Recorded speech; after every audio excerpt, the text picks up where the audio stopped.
Je sais qu'un jour, mes yeux verront Jésus. Je sais qu'un jour, mes yeux verront Jésus. Si je marche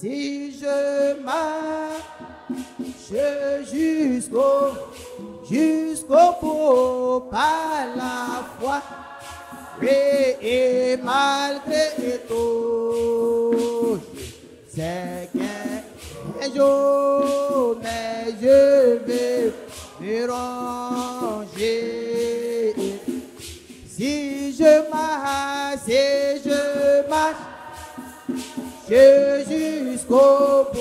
jusqu'au bout par la foi, oui, et malgré tout, je sais qu'un jour mes yeux verront Jésus. Si je marche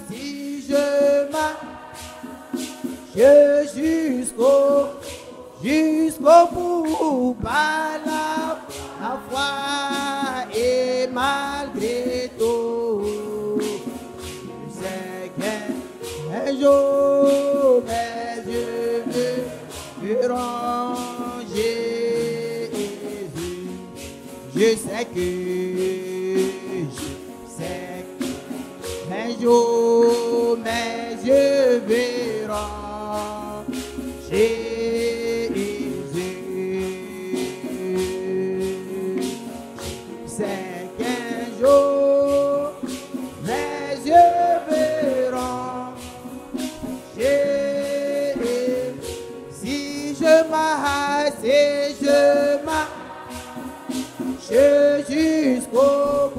Jusqu'au bout par la foi, et malgré tout, je sais qu'un jour mes yeux verront Jésus. Si je marche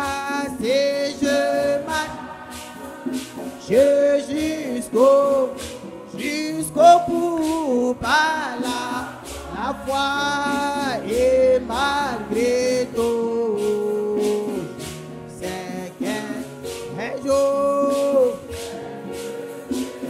verront Jésus. Je sais que mon Dieu va m'ouvrir des portes. Je sais que mon Dieu va m'ouvrir des portes.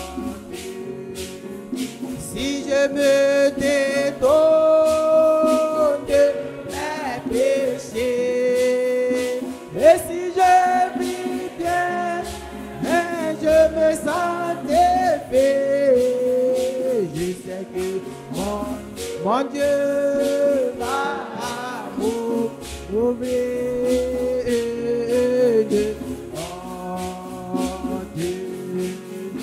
Si je me détourne de mes péchés, et si je vis bien, oh Jésus, aide-moi, ça t'est fait.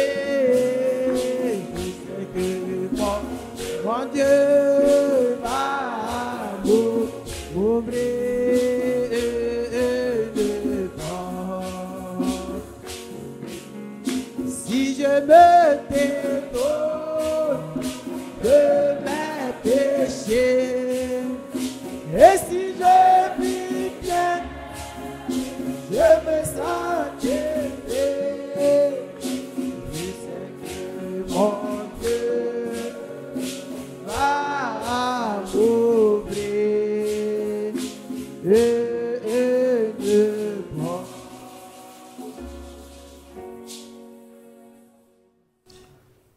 Que Dieu nous bénisse. Je salue tous les frères toutes les sœurs. Je salue ceux qui sont en ligne également. Le frère Yapi nous ouvre encore un chapitre en cette année 2023. C'est ça, non? On a déjà ouvert un premier chapitre à la Pâque. Et on a ce moment aussi que nous passerons avec chacun de vous. Que Dieu nous bénisse.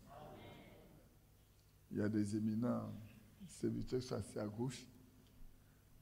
J'ai pensé que le frère Yapi allait faire l'introduction comme il en a fait je crois que c'est en mars ou avril. Il me demande de m'en occuper. C'est un signe honneur qu'il me fait.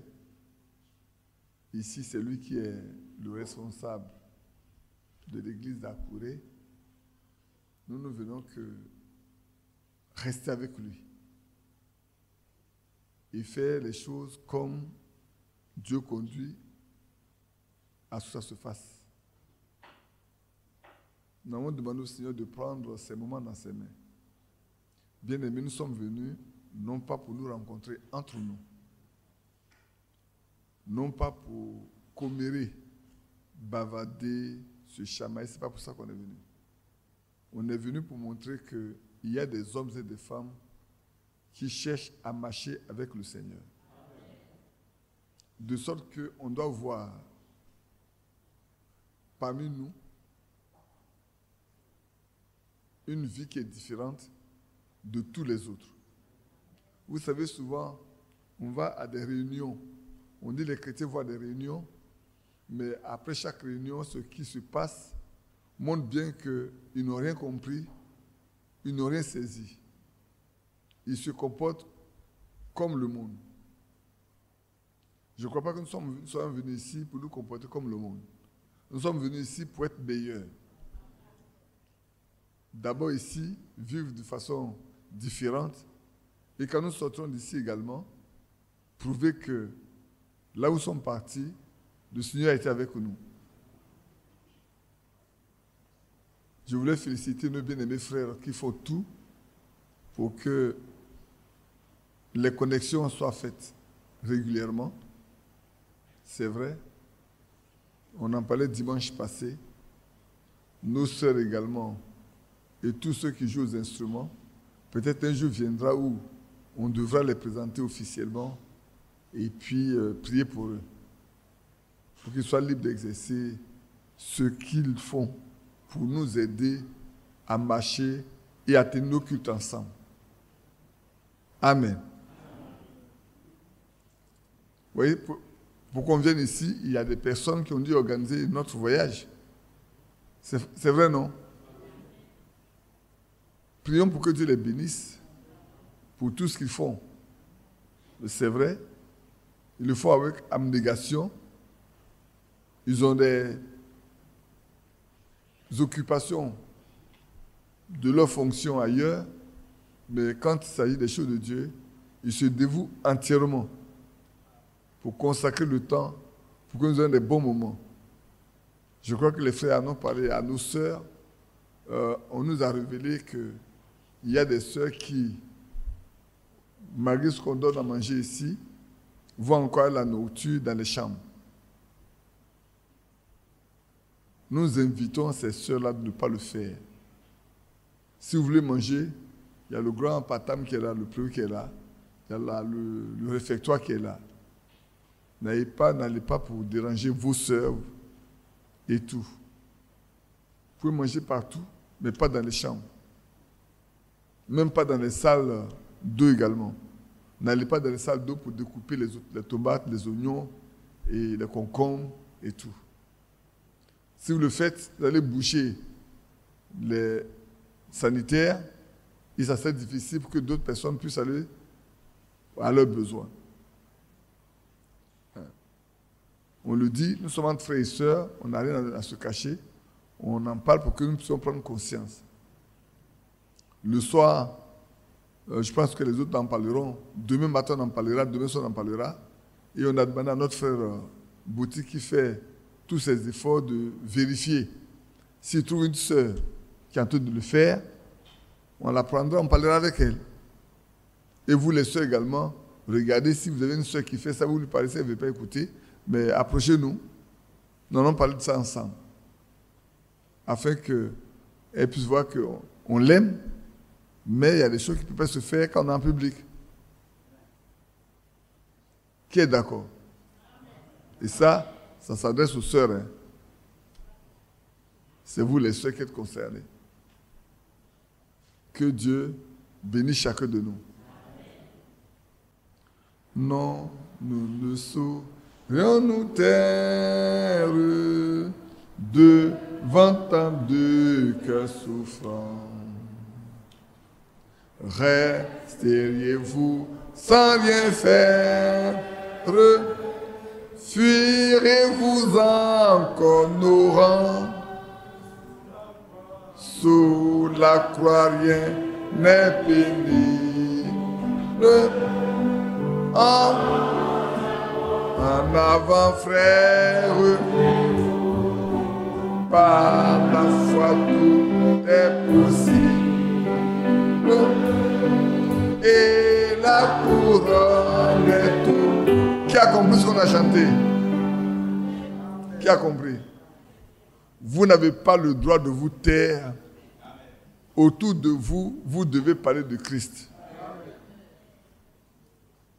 Partout, nous devons parler de lui. Parce qu'une couronne est à la fin. Nous ne devons pas nous taire. Et puis, on va le chanter tout à l'heure. Hein? Et puis, quand nous regardons tout ce qui se passe dans le monde aujourd'hui, nous devons savoir que dans peu de temps, dans très peu de temps, les chrétiens, j'ai dit bien les chrétiens, hein? Que Dieu te bénisse.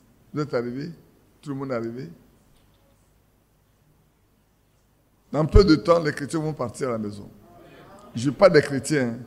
Je ne parle pas des religieux, je ne parle pas des chrétiens. Et puis on verra qui est chrétien. Et comme c'est le cas, le temps est venu que nous manifestions notre foi autour de nous. Ne vivons pas notre vie entre nous. Ne vivons pas la vie chrétienne entre nous. Non. Parlons de Dieu, parlons de notre Seigneur à tous ceux qui nous environnent. Tous ceux qui sont autour de nous, parlons du Seigneur à eux. Montrons-leur que le temps est arrivé où nous devons nous préparer pour changer de monde. Amen. Avant, quand on parlait des guerres, des bruits de guerre, c'était loin de nous. Maintenant, ça nous porte. Non, nous ne saurions nous taire devant tant de cœurs souffrants. Ça me fait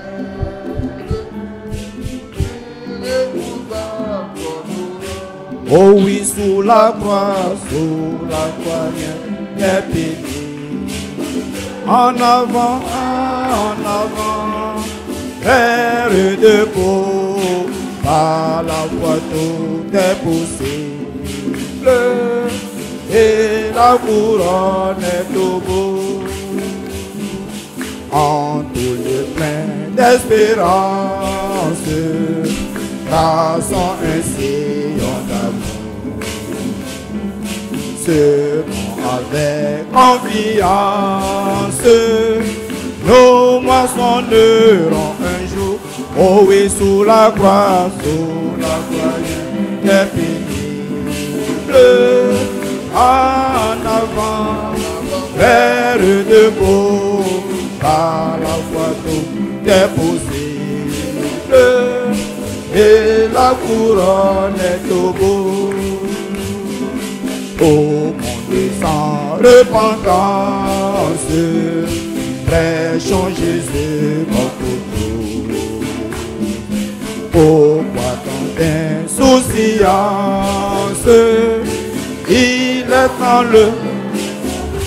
Oh oui, sous la croix, rien n'est fini. En avant, frère de beau, possible, et la couronne est au bout. Laissons-la notre pareille,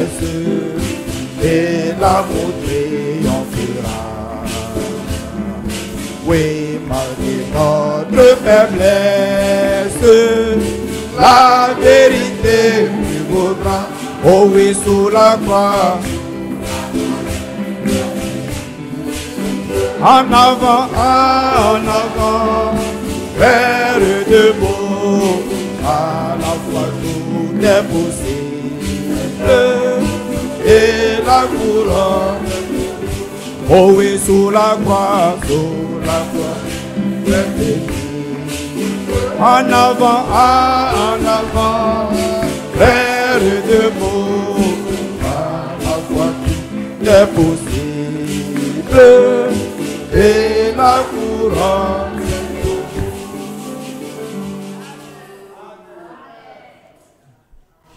Amen. Je sais qu'on va baptiser beaucoup de personnes. Je ne sais pas pourquoi. Qui n'a pas encore pris son baptême au nom du Seigneur Jésus-Christ? Il y en a qui lèvent la main. Je suis persuadé qu'avant de partir, vous allez tous prendre votre baptême au nom du Seigneur Jésus-Christ. Je suis persuadé. C'est le temps où chacun doit marcher avec uniquement ce que les apôtres ont fait. Toute pratique qui n'a pas été faite par les apôtres n'est pas biblique. Toute prédication qui n'a pas été apportée par les apôtres n'est pas biblique. Tout enseignement qui n'a pas été apporté par les apôtres n'est pas biblique. N'est biblique que ce qui a été fait, enseigné et pratiqué par les apôtres. Et le temps est venu pour que ceux qui veulent un jour s'asseoir avec les apôtres à la table du Seigneur vivent comme lui, vivent comme eux, fassent comme eux, marchent comme eux, parlent comme eux. Alléluia. Toute autre chose, Dieu n'est pas dedans. Nous sommes ici. Je vais parler un peu humain d'abord. À la différence des apôtres, aucun de nous n'a reçu un ordre divin. Qui a compris ce que j'ai dit? Qui n'a pas compris? Qui n'a pas compris? Nous croyons par la foi. Pierre a été appelé. Jean a été appelé. Matthias a été appelé. Philippe a été appelé. C'est faux? Ils ont marché tous les jours. Quand le Seigneur était vivant, ils ont marché avec lui. Je me trompe? Est-ce que nous, on a marché aussi comme ça avec lui? Quel est le prédicateur qui a marché avec le Seigneur quand il était vivant? D'entre nous, personne. Qui est le prédicateur comme Paul a vu la colonne de feu quand il partait à Damas? Au milieu de nous, si personne ne lève la main. Moi, je ne peux pas lever ma main. On est d'accord, non? Donc, si nous voulons vivre avec Paul, parce que Paul pouvait dire que lui, il a été appelé. Et la commission qui a été donnée est celle-ci. Va, je t'envoie, pour que tu fasses sortir des ténèbres ces hommes-là, pour qu'ils passent des ténèbres à la lumière et de Satan à Dieu. Il dit, ce qu'il enseigne là, il n'a ni appris ça des hommes, ni dans une école, ni au pied de quelqu'un. C'est par la révélation de Jésus-Christ qu'il a reçu ce qu'il enseigne. Donc c'est par la révélation de Dieu qu'il a pratiqué ce qu'il a pratiqué. Et il a dit, Galates 1, quand même un ange descendant de la présence de Dieu et il enseigna quelque chose qui soit différent de ce qu'eux ils enseignaient, qu'il soit maudit. Alors toute pratique qui n'est pas biblique, c'est celle qui n'a pas été pratiquée par les apôtres. Tout enseignement qui n'est pas biblique, c'est celui qui n'a pas été enseigné par les apôtres. Toute manière de faire, de marcher qui n'est pas biblique, c'est celle que les apôtres n'ont pas vue. si nous voulons un jour. Regardez bien, ils sont tous morts. Hein. Ils attendent dans la poussière. Ils sont tous là en train d'attendre la poussière tranquillement. Ils attendent tranquillement. C'est nous qui les mettons en retard. Hein. C'est nous qui les mettons en retard. Parce qu'on n'est pas prêts. Si on était prêts, ils allaient être les premiers à sortir. La Bible dit, nous ne devancerons pas ceux qui sont morts. Pas n'importe quelle mort. L'apôtre Paul parle de ceux qui sont endormis en Christ. Nous ne les devancerons pas du tout. Ils sont les premiers à sortir. Quand ils sortiront de leur tombeau, nous les vivants les verrons. Alors nous serons transformés. Nous allons revêtir l'immortalité et l'incorruptibilité. Alors seulement, on pourra monter sur les nuées avec eux pour aller à l'encontre du Seigneur dans les airs. Et nous irons toujours rester avec lui.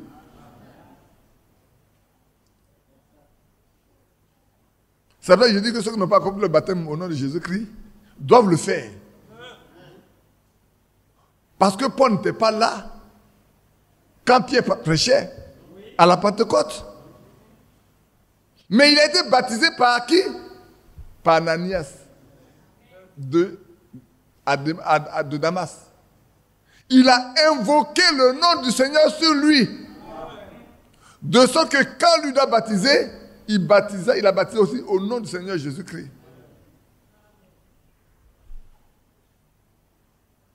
Philippe, quand il a rencontré l'intendant de la reine d'Éthiopie, Cadence, qui a envoyé Philippe là-bas? C'est un prédicateur? C'est un apôtre? C'est un archevêque? C'est un homme? Non, c'est le Saint-Esprit qui a envoyé Philippe sur la route de Gaza. Pourquoi? Parce que Dieu savait que l'un de ses enfants allait à Éthiopie et il faut qu'il rentre dans les rangs. Vous savez où il a quitté? Il vient de Jérusalem. Il a été adoré. Mais il a adoré ceux qu'il ne connaissait pas. Et comme il est destiné à la vie éternelle, Dieu n'a pas voulu qu'il rentre comme ça. Il faut qu'on le stoppe. Frère, pour eux, Dieu a demandé, Dieu a envoyé son esprit pour prendre Philippe, pour aller sur la route. Il dit, approche. Et ce n'est pas par hasard qu'il lisait Isaïe. Ce n'est pas par hasard qu'il lisait Isaïe 53. C'est un homme qui sait lire. Il savait lire. Frère, vous pouvez lire sans comprendre. Sans le Saint-Esprit, vous pouvez lire tout, vous ne comprendrez rien. Cet homme lisait la Bible. En ce temps, le Nouveau Testament n'existait pas. C'était l'Ancien Testament. Et il lisait ce qui concerne son Sauveur et son Rédempteur. Mais il ne comprenait pas.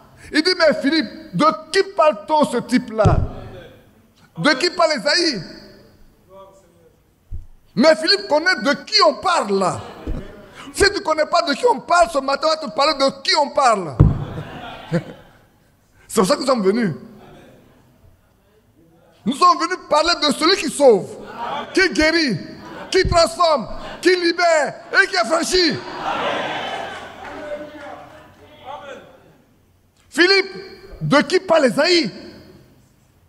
Il dit de Christ.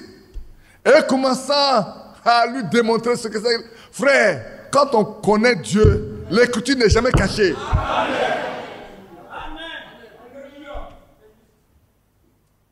Et quand il a fini d'expliquer, ce n'est pas Philippe qui lui a demandé le baptême. Il a dit, mais Philippe, qu'est-ce qui empêche que je sois baptisé? Il dit, mais si tu crois, il dit, mais je crois que Jésus-Christ est le Fils de Dieu. Amen. Voici de l'eau. Qu'est-ce qui empêche? Il dit, mais si tu crois, il dit, mais je crois. Les deux sont descendus. Il a baptisé. Dès qu'il a fini de le baptiser, le Saint-Esprit a pris Philippe. Philippe est parti. Et Cadence partait joyeux. Il sait que désormais, là, alléluia, il sait qu'il fait partie des élus. Il est rentré dans le rang des élus. Mais depuis quand est-il élu? C'est ce jour-là de son baptême? Oh, il n'y a pas moyen de se déplacer sans ce micro-là.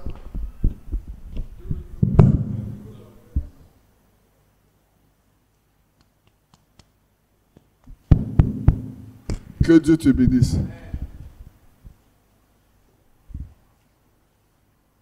Frère, cet eunuque, il est parti seul.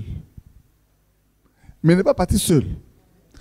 Le Dieu qui le connaissait, qui a demandé à Philippe d'aller le rencontrer, pour lui donner la place de rentrer dans les rangs, a été avec lui pendant tout le temps.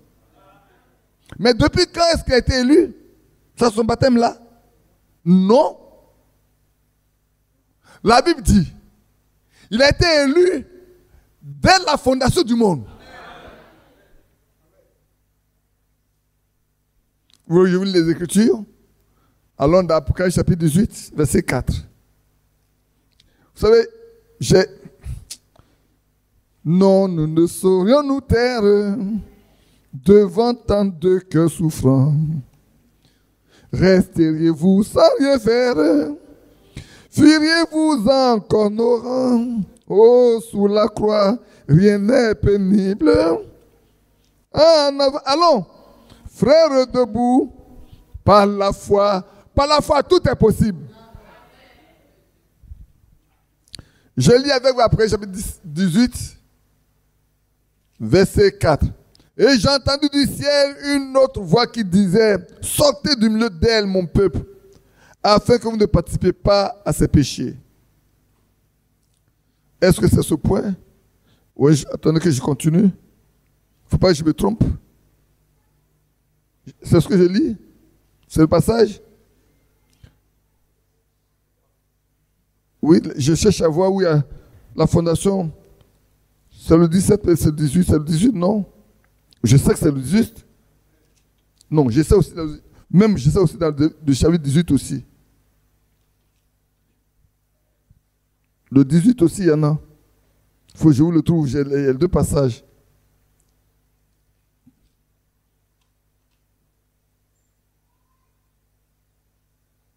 Je sais dans le 18 aussi, il y en a. Si quelqu'un d'accord continue à lire le verset 18, mais c'est que dans le verset 18 aussi, il y en a, le chapitre 18, il y en a.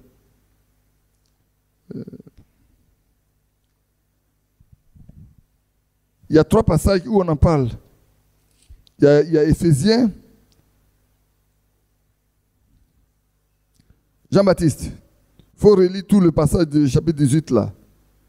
Je reviens tout de suite, je vais retrouver ça. Je sais qu'il y en a.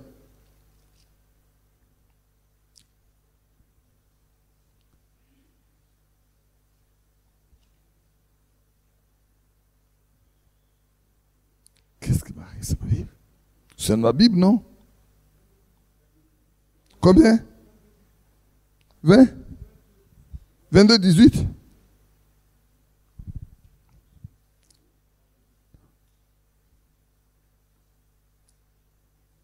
Non, je parle de avant la fondation du monde. Bon, on vient le 13, mais je vais retrouver ça, ne vous en faites pas. Je le retrouverai. Voilà, 17. Verset combien? Voilà. C'est exactement ça. 8. L'ange me dit, pourquoi t'étonnes-tu? Je te dis le mystère de la femme et de la bête qui la porte. Je lis le verset 7. Qui a les 7 hôtes et 10 cornes. La bête que tu as vue était et n'est plus. Et elle doit monter de l'abîme et aller à la perdition. Et les habitants de la terre, ceux dont le nom n'a pas été écrit dès la fondation du monde, dans le livre de vie, s'étonneront voyant la bête parce qu'elle était, qu'elle n'est plus et qu'elle réapparaîtra. Avant la fondation du monde. Si ton nom n'a pas été écrit, tu serais étonné de voir la bête. Mais ceux dont le nom a été écrit ont été enseignés à savoir qui est cette bête, qu'est-ce qu'elle est et où elle va. Et quand vous venez dans le 13 également, après le 13 également, verset 8, On dit c'est tous les versets 8 et 9. Et tous les habitants de la terre l'adoreront. Qui? La bête. Ceux dont le nom n'a pas été écrit dans le livre de vie de l'agneau, qui a été immolé dès la fondation du monde. Si quelqu'un a des oreilles, qu'il entende. Si quelqu'un est destiné à la captivité, il est en captivité. Si quelqu'un tue par l'épée, il faut qu'il soit tué par l'épée. C'est ici la persévérance et la foi des saints. Éphésiens chapitre 1.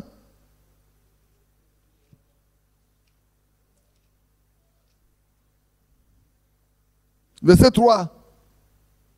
Béni soit le Dieu et Père de notre Seigneur Jésus-Christ, qui nous a bénis de toute bénédiction spirituelle dans les lieux célestes en Christ. En lui, Dieu m'a élu. Ah oui, mais moi j'ai dit moi. En lui, Dieu nous a élus avant la fondation du monde, pour que nous soyons saints et irréprochables devant lui. En Christ. Toi et moi, nous avons été élus. Sinon, nous ne serons pas ici ce matin. Sinon, nous ne serons pas ici ce matin. En Christ. Ceux qui sont élus en Christ se rassemblent en Christ. Ah, là, ça devient compliqué. Tous ceux qui sont élus en Christ se rassembleront en Christ. Pas en dehors de lui. Parce que c'est en lui que vous avez été élus. C'est pour ça que l'eunuque ne peut pas partir sans avoir reçu ce qu'il fallait. Il vient de Jérusalem. Il a été adoré. Mais il a été adoré, la chose même qu'il a adorée, il ne la connaissait pas. La personne qui n'est pas adorée, il ne la connaît pas. Mais la personne le connaît. Celui qui n'est pas adoré le connaît. Il lui appartient. Et comme il lui appartient, il fallait qu'il le mette au rang de ceux qui lui appartiennent. Alors il a désigné un de ses serviteurs, Philippe. Après que Philippe ait eu cette grande réunion en Samarie,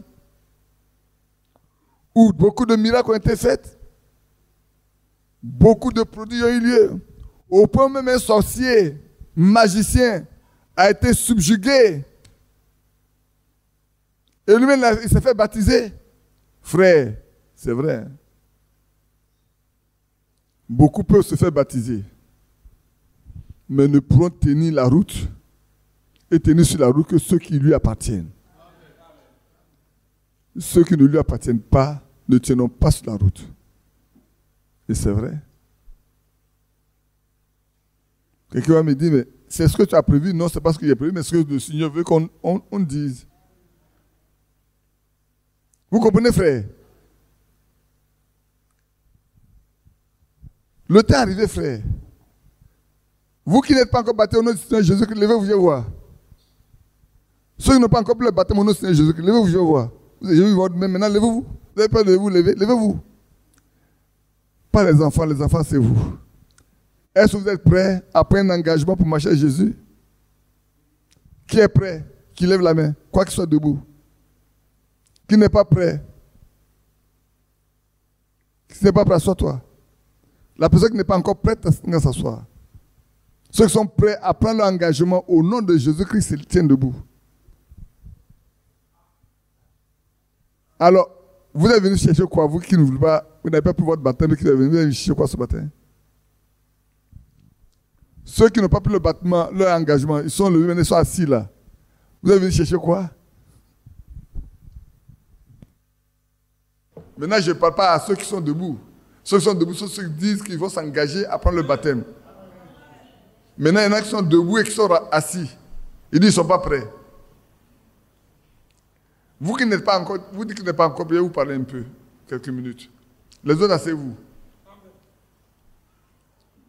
Pourquoi n'es-tu pas prêt? Penses-tu que la journée qui est là t'appartient? Tu ne sais même pas. Aujourd'hui, si vous entendez sa voix, n'endurcissez pas vos cœurs, comme au jour de la révolte. Aujourd'hui, si tu entends la voix de Christ, que ton cœur ne soit pas endurci, cours entre ses mains. Plonge-toi dans ses bras. Dis-lui, Seigneur, me voici, prends-moi. Parce que je ne sais pas ce que va faire ce que sera demain. Demain n'est pas pour moi. Nous on peut arriver ici, c'est vrai. Mais rien ne dit que nous allons pouvoir retourner en paix. Et même si tu arrives en paix, rien ne dit que le peu de temps qu'il reste pour finir l'année là est pour moi. Vous comprenez? C'est pour ça qu'on n'a pas à remettre à demain le fait de devoir marcher avec le Seigneur. Je vais vous expliquer pourquoi après. Maintenant, on va se lever pour prier un peu. Et puis revenir un peu à ceux aux quelques notes que j'ai prises, sur lesquelles je voulais qu'on se mette un peu ensemble. Bien-aimé Seigneur et Sauveur Jésus-Christ, c'est ta grâce qui a pourvu pour ce jour. Et tu nous as rassemblés ici, devant ta face, pour nous appeler, pour nous parler plutôt des choses merveilleuses que tu as préparées pour nous depuis avant la fondation du monde. Ce jour, tu le connaissais pleinement. C'est nous qui ne le savons pas. Même quand tes enfants ont décidé que ce soit ce jour, toi, dès l'aube des temps, tu savais. Et tu connaissais le nombre de personnes qui seraient ici ce matin. Parce que tu sais combien de mouches volent ce matin. Combien de fois nos paupières ont battu. Même toutes les circonstances nous concernant, rien n'est caché devant toi. Oh, voilà pourquoi, Seigneur, nous demandons que ton esprit soit présent, maintenant même, pour conduire ces moments, pour prendre tout en main, afin que ce ne soit pas les hommes qui conduisent. Quand les hommes conduisent, la mort accompagne cela.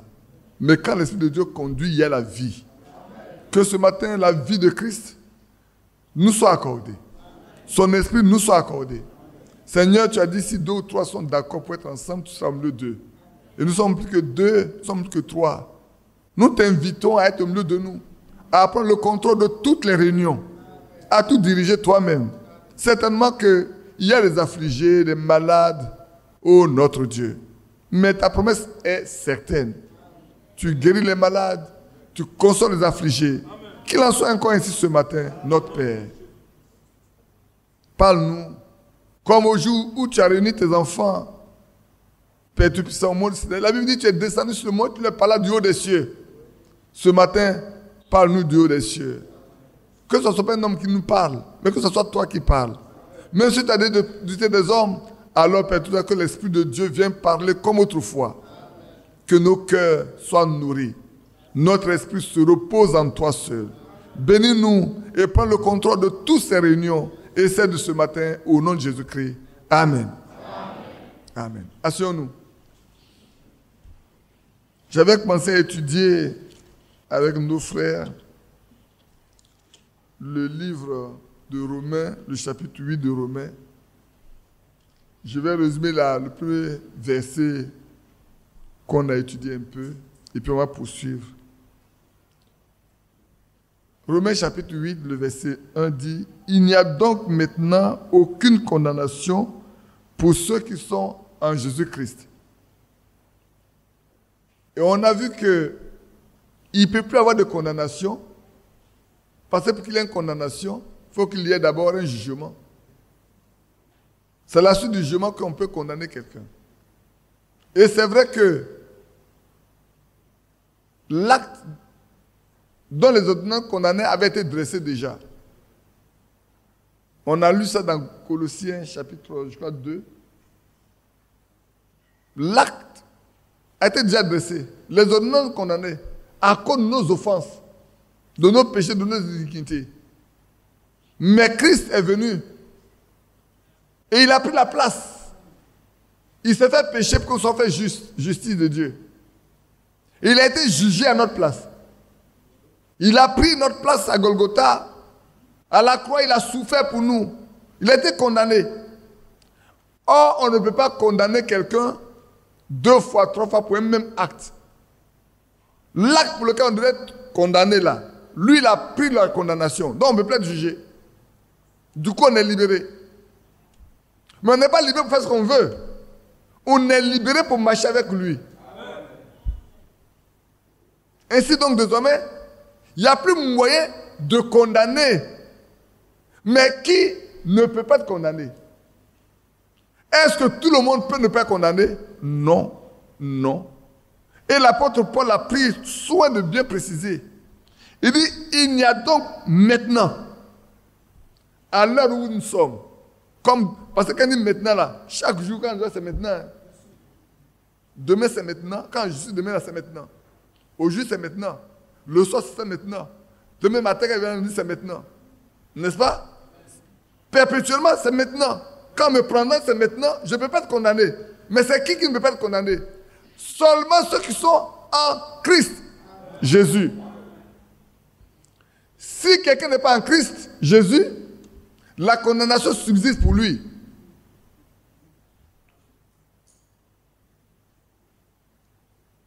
Je résume un peu, très courtement, les choses dont on a parlé là-bas, pour que ceux qui n'avaient pas écouté puissent comprendre. C'est vrai. Christ, mourant à la croix, c'est ma place. Il dit, pourquoi m'as-tu abandonné? Il y a un enfant qui m'a dit, mais pourquoi la croix? Il a dit, Élie, pourquoi m'as-tu abandonné? Il dit, mais ce n'est pas lui, c'est moi. C'est moi qui l'a écrit, pourquoi m'as-tu abandonné? Moi, je devais mourir. Je devais mourir. Regardez la croix. Le jour, je n'ai pas dit, quand vous regardez, le matin, on doit le crucifier. Pilate était prêt à le libérer. Il a dit, mais j'ai l'habitude de vous libérer quelqu'un. Qui voulez-vous que je vous abandonne? Je vous laisse. Il dit Barabbas. Barabbas a trouvé son salut en Christ. Un assassin qui doit mourir à la croix, Christ est mort pour lui. Mais c'est vrai. C'était pour moi, c'était pour toi. Qui est parti à la croix? Et c'est pour ça que l'apôtre Paul dit, il a été fait péché. Il n'a pas été fait pécheur. Il a été fait péché. Pour que nous soyons fait justice. En lui. De sorte que désormais, le diable ne peut même plus pointer un doigt sur toi. Le diable ne peut même pas pointer un doigt sur un fils de Dieu. Il ne peut pas. Pourquoi? Parce que tout ce qu'il peut avoir comme saluté a été ôté. Tout ce qui peut être l'objet d'accusation a été enlevé. Pourquoi? Parce que désormais, Christ montant, il est porté à son propre sang. Et il a offert son sang pour obtenir une rédemption éternelle. De sorte que ceux qui rentrent dans cette union, dans cette alliance, ne sont plus coupables. On ne peut plus les accuser de culpabilité. Christ a porté ça. Donc il n'y a plus de condamnation maintenant. Mais seulement pour ceux qui sont en Christ. Pas pour tout le monde. Oh frère, tu peux aller à l'église. Tu peux prêcher. Tu peux chanter. Tu peux être trésorier. Tu peux être musicien et tout. Mais si tu n'es pas en Christ, tu n'es pas concerné. Le fait de prêcher ne te discute pas. Le fait de chanter n'enlève pas ta culpabilité. Et femme, que ton mari prêche ou pas, si toi-même tu n'es pas dedans, soit parce que ton mari prêche et enfant, pas parce que votre papa prêche ou votre grand-père prêche. Ça ne vous sauve pas. Ce qui vous sauve, c'est que vous soyez vous-même en Christ. Amen.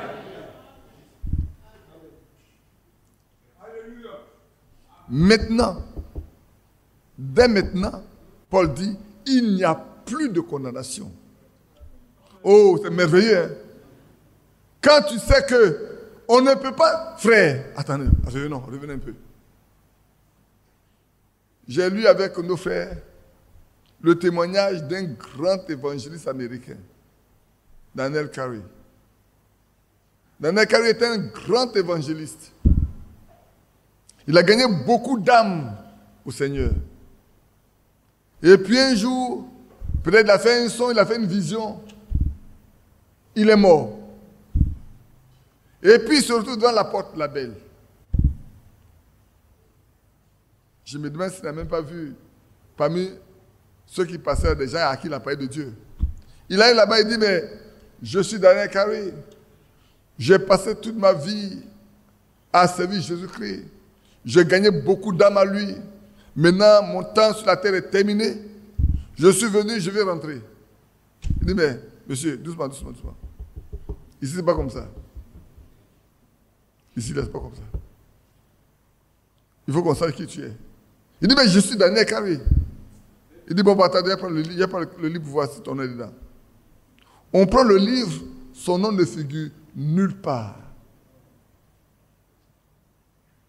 Le nom de Daniel n'est pas dedans. Il dit, mais comment se fait-il que mon nom... Il dit, mais moi, je suis un grand évangéliste, j'ai gagné des âmes au Seigneur. Il dit, mais ton nom n'est pas ici. Et puis, de toute façon, quand ton nom n'est pas ici, nous, on n'a pas le temps pour s'occuper de toi. Nous, on ne peut pas te faire miséricorde ici. Hein.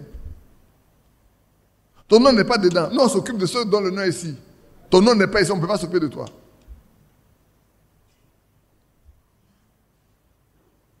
Il était surpris. Sur la terre, là, il a prêché, il a baptisé des gens, il les envoie au Seigneur, et désormais, lui, il arrive ici, pour rentrer à la maison, on dit, son nom n'est pas dedans. Il dit, bon, comme tu insistes, il y a une autre porte de sortie. Peut-être tu as fait appel. Il dit, mais qu'est-ce que je peux faire d'autre que de faire appel? Il dit, maintenant, tu vas au trône blanc pour faire face appel. Et Daniel dit, au fur et à mesure qu'il avançait, tout devenait blanc, blanc, blanc, blanc. Et il arrivait au milieu où tout est pur. Il entend une voix qui dit, Daniel, as-tu été parfait sur la terre? Il dit non. N'as jamais-tu pris quelque chose qui appartient à quelqu'un? Il dit si. Est-ce que tout ce que tu as raconté là, c'est uniquement la vérité? Il dit non, quelquefois j'ai ajouté quelque chose dedans. Et pour toutes les questions qu'il lui a posées, il n'y a pas une seule question à laquelle il a pu répondre par oui.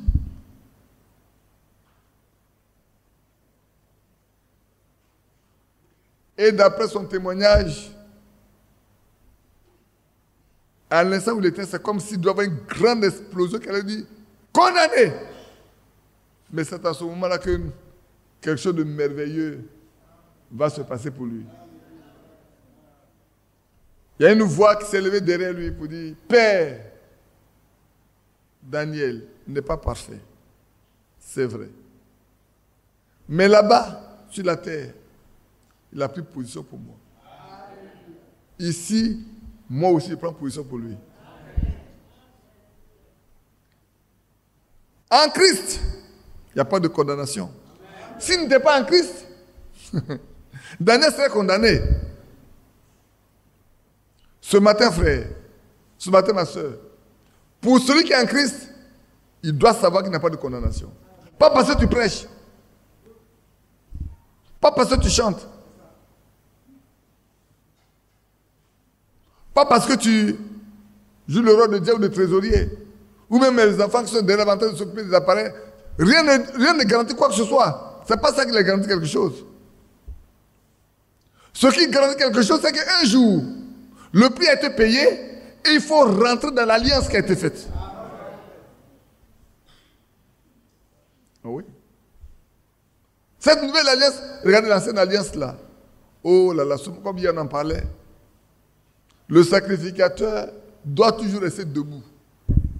Du matin au soir. Tous les pécheurs prennent leur agneau, ils viennent, ils confessent leur péché, ils mettent leurs mains sur la tête de l'animal, et puis la tête, ils l'égorgent. Et le sang gicle pour couvrir le péché. Et il part avec le souvenir de son péché. C'est pour ça que chaque fois, il est obligé de le faire. Et encore plus pour tout le peuple, une fois par an, le souverain sacrificateur, après avoir offert lui-même, le sacrifice pour lui-même, doit rentrer derrière le voile pour demander le pardon du péché du peuple en allant avec le sang des boucs et des taureaux. Mais Christ n'est pas parti là-bas avec le sang de quelqu'un d'autre. Ou de quoi. Il est parti avec son propre sang pour l'offrir pour toi et moi, pour que désormais nous soyons pardonnés à vie. Mais revenons à la condamnation. Comment entrons-nous en Christ? Par le baptême d'eau? Non. Non. Non, frère, non. Quelqu'un dira, bon, on va lire. Il dit, mais attends, il raconte des histoires, ce monsieur-là. Je vais vous montrer une chose. C'était pas le baptême d'eau. Comment? C'était pas le baptême d'eau. Tous les baptisés de la terre, il n'y a plus de condamnation pour eux. Hein.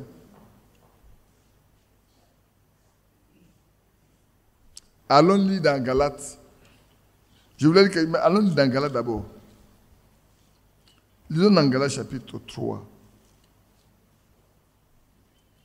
Le verset 26 et le verset 27. Ici, c'est une déclaration qui est très forte. Hein. Car vous êtes tous fils de Dieu par la foi en Jésus-Christ. Tout est toujours en Jésus-Christ. Hein. Vous tous qui avez été baptisés en Christ, vous avez revêtu Christ. On n'a pas dit, vous tous qui avez été baptisés au nom du Seigneur Jésus-Christ. Hein. On dit être baptisé en Christ. Il y a un seul baptême. Est-ce que sur la terre, il y a un seul baptême aujourd'hui? La Bible dit qu'il y a un seul baptême. C'est dans Éphésiens, non? Dans Éphésiens chapitre 4. Il y a un seul corps, un seul esprit, et c'est esprit avec E majuscule.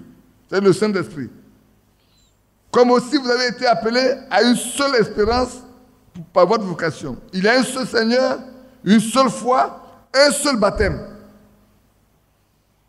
Un seul Dieu, Père de tous, qui est au-dessus de tous, et parmi tous et en tous. De quel baptême est-il ici? C'est un seul baptême. Le seul et unique baptême que vous devez connaître pour entrer en Christ, c'est le baptême du Saint-Esprit. Si quelqu'un veut être en Christ, il faut qu'il soit baptisé du Saint-Esprit. Et si on nous pose la question ce matin, avons-nous reçu le Saint-Esprit? On doit être capable de dire oui et amen. On est capable de dire oui et amen. Non pas par la foi. Hein.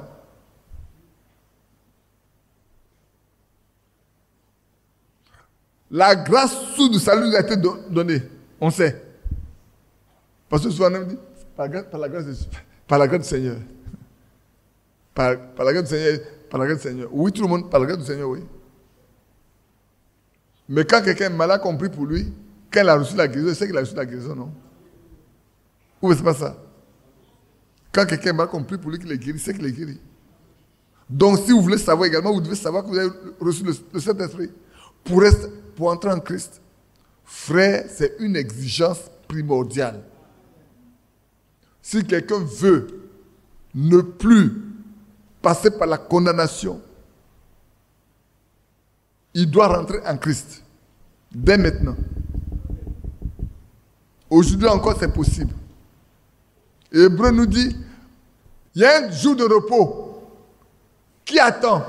Empressons-nous d'entrer.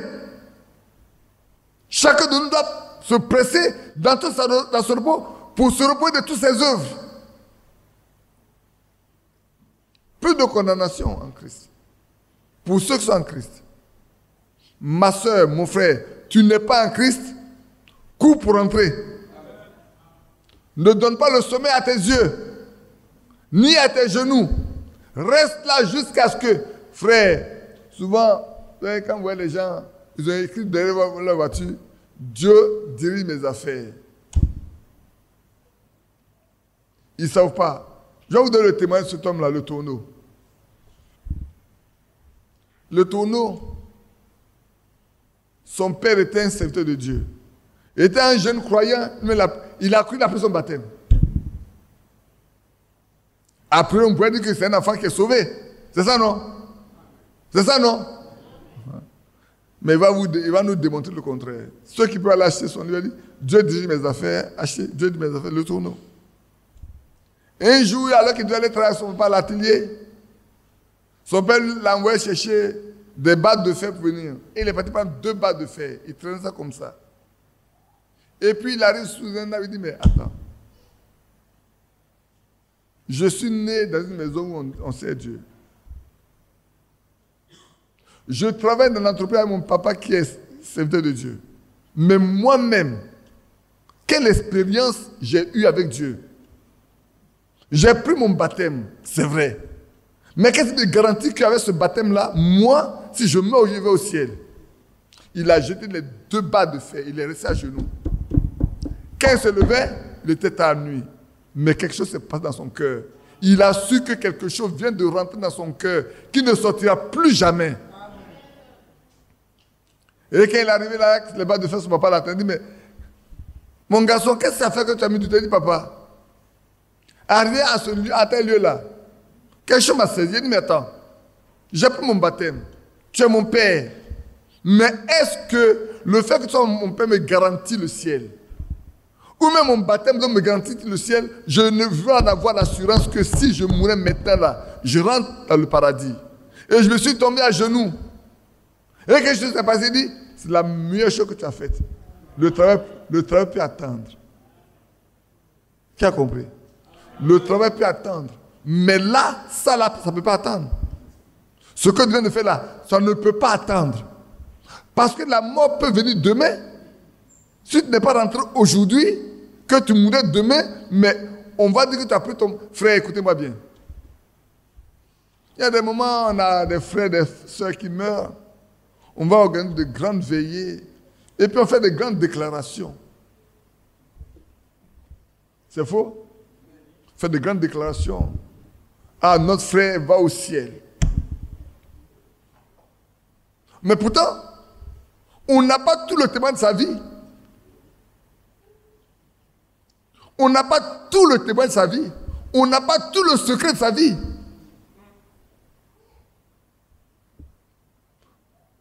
De ce que, frère, on peut même devenir menteur. Si c'est quelqu'un qui s'est caché pour vivre mal pendant tout le temps, vous n'avez pas vu, alors que ceux qui sont dehors l'ont vu. Quand vous arrivez, ils vous trouvent ridicule. Ça peut se tourner, ils ont enlevé quoi? Il dit, voilà le ciel. L'homme qui est ici en train de voler ici à tout moment là. Il est tout derrière les petites filles là ou derrière les petits garçons là, puis vous dites qu'il va au ciel. Et c'est vrai. C'est vrai. Hein? La fois, on est parti assister à une levée de corps de quelqu'un qui est très proche des membres de ma famille. On ne sait pas le nombre d'enfants de la personne en fait.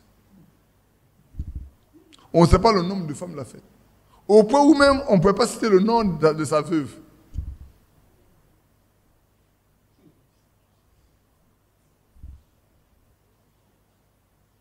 Oui, frère. C'est pour ça qu'il est important. Quand l'apôtre Paul parle, écoutez, on va en arriver. Peut-être, il y a des prédicateurs qui sont là. Hein? On va leur donner le temps. S'ils me donnent la possibilité de venir, il y a des choses qu'on va lire un peu. Or, peut-être on ne sait pas, je ne sais pas.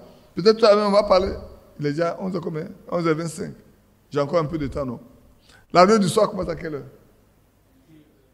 La réunion du soir commence à 15h. D'accord.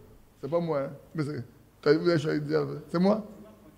Ah, d'accord. Là, je vais vous envoyer qu'à 18h30. Hein? Pour 15h, on va aller qu'à 18h30, non? C'est ça, non? C'est même à 19h, non? D'accord. À midi, on va manger vite et puis on va revenir. Et puis après, le soir, là, comme on a rien à faire après, c'est pas aller dormir, non? On va bien manger en même temps, quoi. C'est ça? On peut faire comme ça? Donc, revenons, frère. Un peu. Le témoignage, là, c'est important. On parlera tout de suite du témoignage. On en parlera ce matin, certainement, ou l'après-midi. Mais allons un peu. Ici, Je suis en train de tourner un peu, c'est ça? En Christ. 1 Corinthiens 12, 13 disent que nous avons été baptisés d'un seul corps, d'un seul esprit, pour former un seul corps. Ayant été baptisés d'un seul esprit. Le seul esprit, c'est l'esprit de Dieu. C'est le Saint-Esprit. Nous tous, baptisés dans le Saint-Esprit, frères. Vous savez pourquoi dans les églises, il y a beaucoup de palabres? Dans les foyers, il y a beaucoup de palabres. Là où il y a palabres, il n'y a pas le Saint-Esprit. Comment je vais avoir l'Esprit de Dieu? Toi, tu as l'Esprit de Dieu, lui, l'Esprit, et puis on va se combattre. Ça n'existe pas. Pourquoi? Parce que l'Esprit de Dieu est la paix. Christ est notre paix. Si l'Esprit de celui qui est notre paix habite en nous, la paix va régner au milieu de nous. C'est ça que la Bible dit, ceux qui procurent la paix sont appelés fils de Dieu. Ne peut t'appeler fils de Dieu que ceux qui procurent la paix. Si tu ne peux pas procurer la paix, tu ne peux pas t'appeler fils de Dieu. Pour que tu puisses être appelé fille ou fils de Dieu, tu dois pouvoir procurer la paix. Or, ici-bas, il n'y a pas de paix. Il y a un seul qui procure la paix, c'est Christ.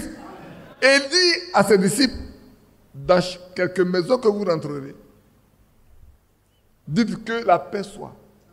Et s'il y a un fils de paix, votre paix reposera sur lui. Mais sinon, votre paix reviendra à vous. Ce qui veut dire que vous-même, là, vous possédez la paix pour pouvoir la donner. Et pour pouvoir la donner, il faut la posséder. Pour la posséder, il faut avoir celui qui donne la paix. Et celui qui donne la paix, c'est Christ. C'est trop compliqué pour vous. C'est trop rapide, non, c'est ça. Alors je reprends. Il a dit à ses disciples, je vous envoie. Mais dans quelques maisons que vous rentrerez, dites que la paix soit. Et s'il y a un fils de paix, regardez bien frère. Depuis quand ce fils de paix est là? Mais il a été fils de paix depuis le commencement. Même s'il n'est pas encore venu officiellement qu'on le connaît, mais Dieu sait qu'il y a un fils de paix. C'est pour ça que celui qui est fils de Dieu, qui a la paix avec lui, il pourrait dire que la paix soit. Alors celui qui est de la paix reçoit la paix. N'est-ce pas? Mais pour que tu puisses donner la paix, il faut que la posséder. Si tu ne l'as pas, comment tu peux donner l'argent à quelqu'un que tu n'as pas? Je ne peux pas donner une veste à quelqu'un s'il n'y a pas de veste. Je ne peux que donner ce que j'ai. Donc si je dois donner cette paix, il faut que je l'ai. Mais il y a un qui est l'auteur de ma paix, c'est Christ. Il faut que moi je sois en lui pour que sa paix soit en moi, afin que je puisse la partager avec vous. Oh là là. Soyons des fils de paix. C'est vrai. C'est vrai, frère. En Christ, il n'y a plus de condamnation pour ceux qui sont en lui. Nous avons tous été baptisés d'un seul esprit pour former un seul corps. Est-ce que mon bras gauche aime se battre avec mon bras droit? Mon nez aime se battre avec mes oreilles? Même si ma langue et mes dents de temps en temps s'entrecochent un peu, mais il faut la perdre rapidement. C'est faux? Est-ce qu'un jour vous avez mordu votre langue et puis votre langue dit à votre dent, désormais là, il ne faut plus manger, hein? Non, il faut vite la paix après. Qui comprend ce que j'ai dit? Qui ne comprend pas? Ah, il y en a qui disent qu'il comprend, il ne lève pas la main. Moi, je fais comme un enseignant. Hein. Oh, mon bébé, toi, tu lèves la main, tu ne sais même pas de quoi je parle. Hein, mon bébé? Je parle à ceux qui comprennent quelque chose. Bien-aimés frères, la déclaration de Paul ici est importante. Hein. Il dit, maintenant là. Oh, quelle assurance! C'est une grande assurance. Hein. Je ne sais pas si vous comprenez, mais c'est une grande assurance. Tu es certain, tu es en paix, tu es tranquille. Je vais sauter quelques éléments, parce que ça, je fais le résumé seulement des choses dont j'ai parlé seulement. Je vais sauter quelques éléments pour qu'on aille au verset 2. Alors, au verset 2. On lit Romains 8. On va le verset 2. Alors quand j'avais laissé la place à mon frère Badou, il en a parlé. Le verset 2. Il a dit des choses tellement importantes. Mais comme on ne peut pas, on ne sait pas toujours dire ce que quelqu'un d'autre a dit correctement, donc je vais le laisser. Quand il va prendre la chair, il va en parler. Le verset 2. L'apôtre Paul va expliquer maintenant. Quand il dit en effet, il commence une explication. En effet, la loi de l'esprit de vie en Jésus-Christ m'a affranchi de la loi du péché. Il montre que ceux pour qui la condamnation est partie là, c'est ceux pour qui la loi de l'esprit de vie les a séparés, les a délivrés de la loi du péché et de la mort. Alléluia. Pour qu'il n'y ait plus de condamnation, parce que la mort existait par le péché. Qui sait ça? La conséquence du péché, c'est la mort. Quiconque pêche meurt. La Bible dit, c'est l'âme qui pêche qui mourra. Donc, le fruit du péché, c'est la mort. Et tout est conduit par une loi. Tout est conduit par une loi. Ça s'appelle l'apôtre Paul de la loi. Maintenant, regardons bien. Laissons ça un peu de côté. Revenons à une chose. Allons voir la loi de Moïse. Vous voulez bien, non? Allons voir la loi de Moïse. Prenez Deutéronome 30. Prenez Deutéronome chapitre 30.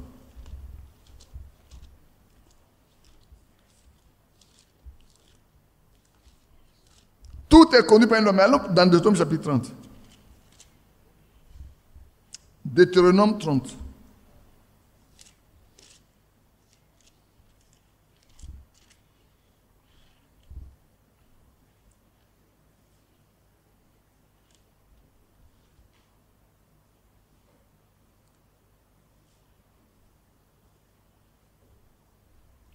Je vais lire votre verset 11 quand même, pour descendre. Ce commandement que je te prescris aujourd'hui n'est certainement point au-dessus de tes forces et hors de ta portée. Il n'est pas dans le ciel pour que tu dises qui montera pour nous au ciel et ira nous le chercher. Qui nous le fera entendre afin que nous le mettions en pratique. Il n'est pas de l'autre côté de la mer pour que tu dises qui passera pour nous de l'autre côté de la mer et ira nous le chercher, qui nous le fera entendre afin que nous le mettions en pratique. C'est une chose au contraire qui est tout près de toi, dans ta bouche et dans ton cœur, afin que tu le mettes en pratique. Frère, en écoutant ici, vous savez que quand vous vivez avec des gens qui, eux, ne vont pas à l'église avec vous, ils peuvent faire des reproches. Ils connaissent ceux qui marchent avec Dieu et ceux qui ne marchent pas avec Dieu. Même quand vous partez tous dans la même église, ils savent ceux qui sont vrais et ceux qui sont faux. Mais pourquoi? L'apôtre Paul dit, la loi de Dieu est inscrite dans notre cœur. C'est écrit dans Romains. La loi de Dieu là, elle est inscrite. En naissant, la loi de Dieu est inscrite dans nos cœurs. Elle est inscrite. Et c'est pour ça que notre condamnation est simple. Alors il poursuit ici, il dit bien. C'est un jeu au contraire qui est tout près de toi, dans ta bouche, dans ton cœur, afin de te mettre en pratique. Vois. Je mets aujourd'hui devant toi la vie et le bien, la mort et le mal. Les deux sont là, frère. Il y a un choix à faire. Dieu nous donne ici le libre arbitre. Chacun est libre de choisir de faire le bien ou de croire en Dieu. Chacun est libre de ne pas croire en Dieu. De même qu'ici, nous sommes là, ce qu'on nous prêche là, chacun est libre de dire, moi je prends, je marche avec, moi je ne veux pas de ça. Chacun lui dit, moi je vais passer mon temps à analyser ce qu'on prêche. L'autre dit, moi je le prends, je consulte le Seigneur pour comprendre et marcher avec. N'est-ce pas? Et ça, c'est la loi de Moïse. Il dit, désormais là, ce que je te prescris là, c'est devant toi. Ou tu es libre de prendre, ou tu ne prends pas. Oui. Prenons Galates, chapitre 3. Venez, vous allez voir. J'ai mis comme ça pour que vous voyez, vous passez de l'Ancien Testament au Nouveau Testament, pour que vous voyez des choses qui sont assez qui paraissent assez simples, mais qui sont compliqués.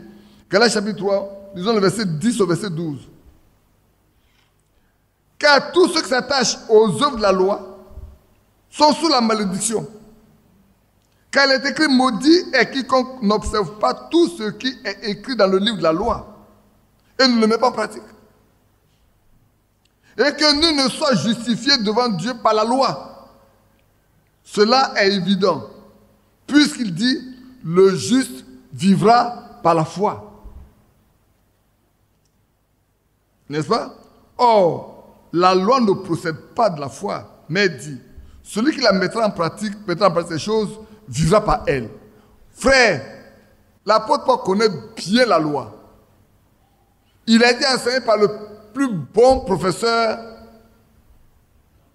qui est Gamaliel. Il est assis au pied et il est du groupe des pharisiens. Ils connaissent bien la doctrine.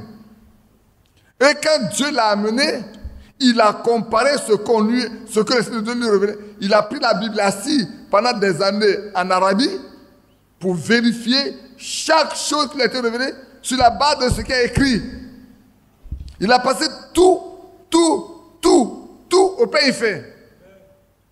Et qu'il est sorti de là, il peut dire, oui, il y a une loi. Il y a une loi pour la vie, il y a une loi pour la mort. C'est pour ça que quand on a lu dans Romains, il a dit, revenez dans Romains, vous allez voir. Revenez dans Romains, vous allez voir. Et je vais monter tout de suite, un peu plus haut. Prenons Romains chapitre 7, lisons à partir du verset 21. Je trouve donc à moi cette loi, quand je veux faire le bien, le mal est attaché à moi. C'est une loi. C'est un principe qui existe à moi. Je suis né, j'ai été contraint, et il y a quelque chose à moi qui m'empêche de faire le bien. Car je prends plaisir à la loi de Dieu, selon l'homme intérieur, mais je vois que dans mes membres, une autre loi qui lutte contre la loi de mon entendement et qui me rend captif de la loi du péché qui est dans mes membres. Cette loi du péché est dans mes membres et il m'empêche de faire le bien. Du coup, je vais vers la condamnation. C'est pour ça que l'apôtre Paul, il dit, misérable que je suis, qui me délivrera de ce corps de mort. Grâce soit rendue à Dieu par Jésus-Christ notre Seigneur. Ainsi donc, moi-même, je suis par l'entendement esclave de la loi de Dieu et je suis par la chair esclave de la loi du péché. Et c'est ce qui a fait son cri dans le 8, verset 1, il dit, ah, désormais, je peux trouver le lieu de ne plus être esclave. Pourquoi? Parce que la loi de l'esprit de vie qui est en Christ est venue m'affranchir de la loi qui était dans mes membres, qui me mène à la mort. Désormais, la loi de vie qui est en Christ, c'est en lui ce que se trouve cette vie-là. Cette loi se trouve en lui seul, pas en quelqu'un d'autre. Il faut que cette vie rentre en toi pour que tu sois délivré de l'esclavage du péché qui te mène à la mort. Oh là là. Qui est content? Qui est heureux? Frère, si quelqu'un boit, rien ne peut le délivrer de la boisson si c'est Christ.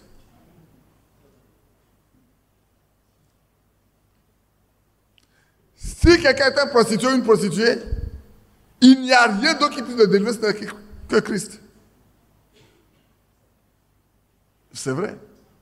Parce que la loi de la mort, la loi du péché qui l'amène à la mort est dans ses membres. Il ne peut pas faire autrement. Il peut lutter, frère, il peut faire des efforts humains, mais il va retomber dedans. On va lui prescrire des méthodes et tout, après il va tomber dedans. Prenez les gars qui fument la cigarette, souvent on leur prescrit des méthodes, et puis quand il y a des situations difficiles, des crises fortes, pour se libérer, toi, il va aller prendre la cigarette, il va fumer pour descendre. Pourquoi? C'est la loi qui est en lui. Il est esclave de cette loi-là. Il y a un seul qui peut le délier de cette loi, c'est Christ. Et ici, l'apôtre Paul nous dit, si il n'y a plus de condamnation en Christ maintenant parce que la raison pour laquelle il n'y a pas de condamnation quand on est en Christ, c'est parce qu'en Christ, il y a une loi de vie qui vient briser la loi du péché qui m'amène à la mort. Et toute personne en qui cette loi de vie pénètre, l'autre est obligé de sortir. Les deux ne peuvent pas cohabiter. Les deux ne peuvent pas cohabiter. Quand la vie de Christ rentre, le péché, la loi du péché sort. C'est pour ça que, frère, souvent, si quelqu'un est converti et qu'il continue de pratiquer le mal, c'est qu'il n'est pas encore rentré dedans. Le colérique, c'est la même chose. Quand la loi de la colère est là et que l'esprit de vie vient, il est obligé de sortir de l'autre côté. Les deux ne peuvent pas cohabiter. La médisance, toute forme de calomnie, de péché, tous frères. On va en arriver tout à l'heure, je ne vais pas me précipiter. Laissons aller comme ça, doucement, doucement. Je ne suis même pas loin de là. Je suis en Kabu, juste en Kabu. Je suis en Kabu. J'ai encore quelques minutes. Comme ça, 15 heures, à midi, je vais arrêter. C'est ça, non? Pour qu'on puisse manger et se reposer et revenir à 15 heures. Mais à 15 heures, ne dormez pas. Hein. Ne dormez pas à 15 heures. Donc, les choses qui vont être importantes, je vais arrêter tout de suite. Je ne vais pas rentrer dedans. Je vais aller juste un peu, puis on va rentrer. On va parler un peu de la promesse. On va parler un peu de la promesse. Pour cela, on va parler un peu de la promesse. Allons-y. Regardons bien ici. En effet, la loi de l'esprit de vie en Christ m'a affranchi, la loi du péché. Car chose impossible à la loi, parce que la chair la rendait sans force. Dieu a condamné le péché dans la chair en envoyant à cause du péché son propre fils dans cette chair semblable à celle du péché. Et cela afin que la justice de la loi soit accomplie en nous, qui marchons non selon la chair, mais selon l'esprit. Alléluia. Si nous marchons selon l'esprit, mais comment peux-tu marcher selon l'esprit si l'esprit n'est pas là? Il est primordial que ce soit d'abord, frère. Pour vous et moi, pour que ce qui est écrit ici, quand il a écrit, verset 3, car chose impossible à la loi, parce que la chair la rendait sans force. Dieu a condamné le péché dans la chair. Amen. Et il a envoyé pour ça son fils à cause du péché, son propre fils dans une chair semblable à celle du péché. De sorte que désormais là, la justice de la loi soit accomplie en nous qui marchons non sur la chair, mais sur l'esprit. Pour que tu puisses être délivré de cette condamnation entièrement, tu dois marcher sur l'esprit. Et tu dois marcher par l'esprit, il faut que l'esprit soit en toi. L'esprit grand Dieu, c'est le Saint-Esprit. Ce n'est pas quelqu'un d'autre. Oh, Dieu est esprit. Ceux qui doivent l'adorer en esprit en vérité. Comment peux-tu adorer Dieu en esprit en vérité si tu n'as pas l'esprit? Parce que frère, personne ne peut comprendre la parole de Dieu sans l'esprit de Dieu. Personne ne peut pratiquer la parole de Dieu si l'esprit de Dieu n'est pas là. Vous êtes obligé d'avoir l'esprit de Dieu pour tout. Pour comprendre, pour exécuter, pour marcher, pour vivre. Vous avez besoin de l'esprit de Dieu, frère. Et la promesse est faite. Quelle est la promesse qui a été faite?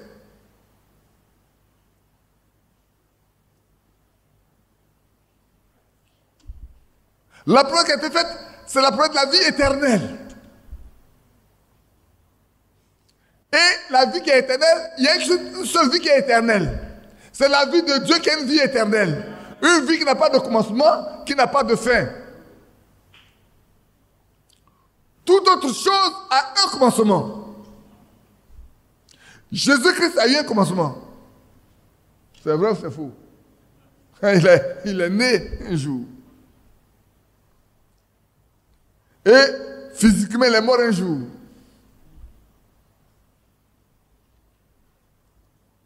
Mais Dieu n'a pas de commencement. Il est El, et la Elohim, celui qui vit par lui-même.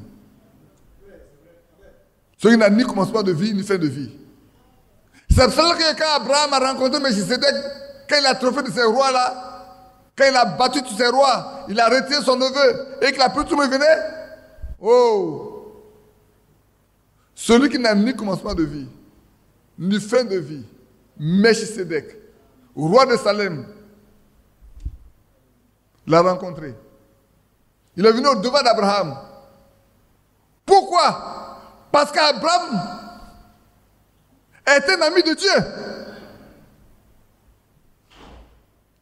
Voilà, Abraham n'était pas un soldat. Non. Mais il a armé tous ceux qui lui appartiennent pour aller combattre contre les rois qui sont puissants. Mais qui les a livrés entre les mains d'Abraham, ce n'était pas Dieu lui-même.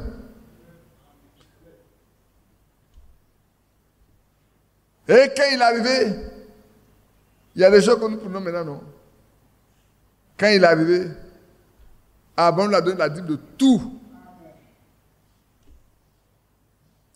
Il a enseigné par révélation à Abraham que tous les biens qu'il a eus là, il doit donner la part de Dieu. Et la part de Dieu, il a donné ça à Dieu lui-même. Abraham n'a pas payé la dîme à un sacrificateur. Abraham a payé la dîme au Dieu éternel, qui n'a ni commencement de vie, ni fin de jour. Il n'a pas de généalogie. Il n'a pas de père, il n'a pas de mère. Et quand ils ont fini, Abraham a fait donner, il a fait la Sainte Seine avec Abraham. Il a envoyé le pain et le vin. C'est vrai. Et le Seigneur a dit, avant de partir, écoutez-moi bien, je ne boirai plus jamais le fruit de la vigne là, jusqu'à ce que je la boive encore de nouveau avec vous dans le royaume. Alléluia. Abraham a fait la Sainte Seine. Frère, quand on regarde tout ce qu'on fait dans le Nouveau Testament là, on doit pouvoir trouver les origines dans l'Ancien Testament. On nous dit que Lévi prenait la dîme. Pourquoi? Parce qu'il a payé la dîme à Melchisedec quand il était dans les rangs d'Abraham. Hébreux 7. Lévi prélève la dîme de ses frères parce que quand il était encore dans les rangs d'Abraham, quand Abraham payait la dîme, Lévi était là. C'est pour ça que frère, ne paie la dîme que ceux qui ont connu Christ. Et c'est par révélation qu'on le fait. C'est un acte d'obéissance à la parole de Dieu. C'est un acte de foi. Jacob a dit au Seigneur, quand il a pris ce morceau de pierre, il a fait son cheveu, il partait à Padan-Aram, il a fuyé son frère Isaïe, et qu'il a dormi là, et que dans le son, il a vu une échelle qui est montée jusqu'au ciel, et les anges descendaient, montaient, et puis Dieu était au bout. Il a dit, mais attends, ici est dangereux. C'est la porte du ciel, je ne savais pas. Et quand il s'est levé le matin, il dit, si tu m'accompagnes, si tu es avec moi, et que tu me ramènes en paix dans le pays de mon Père, je te donne la dîme de tout ce que tu m'auras donné. Jacob a fait la promesse à Dieu. Vous pensez qu'il n'a pas honoré sa promesse? Si. Même si ce n'est pas écrit, c'est pas écrit, hein, mais je crois de tout mon cœur que Jacob a honoré son engagement avec Dieu. C'est pour ça qu'il n'est pas donné à tout le monde de payer la dîme. Il n'est donné qu'à ceux qui ont foi en Dieu. C'est eux qui paient leur dîme. Aujourd'hui, beaucoup discutent de la dîme, c'est la loi. Abraham était sous la loi. Jacob était sous la loi. Non. Ils étaient sous la grâce. Quelqu'un me dit, mais tu parles de quoi? Tu dis, Jacob était sous la grâce? Oui. Jacob a rencontré Dieu Et son âme a été sauvée. Toi également, si tu rencontres Dieu, ton âme sera sauvée. Oh oui.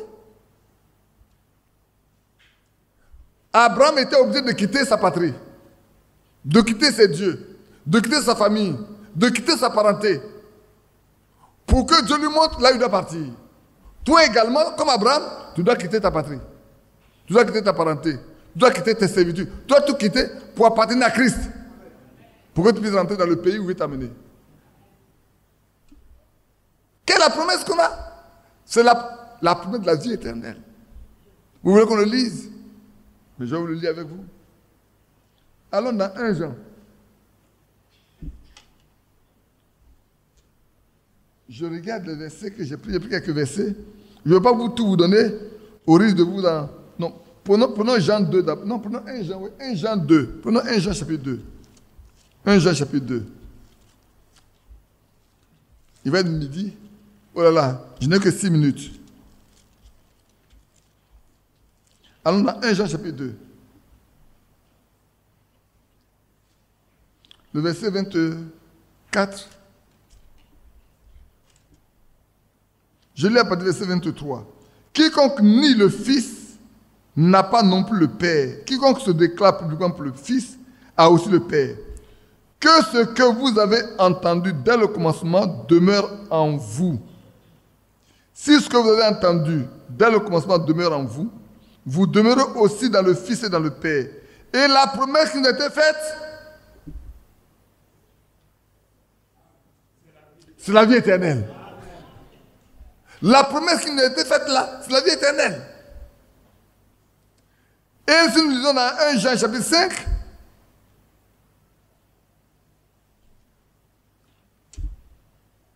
verset 20, nous savons que le Fils de Dieu est venu et qu'il nous a donné l'intelligence pour connaître le véritable.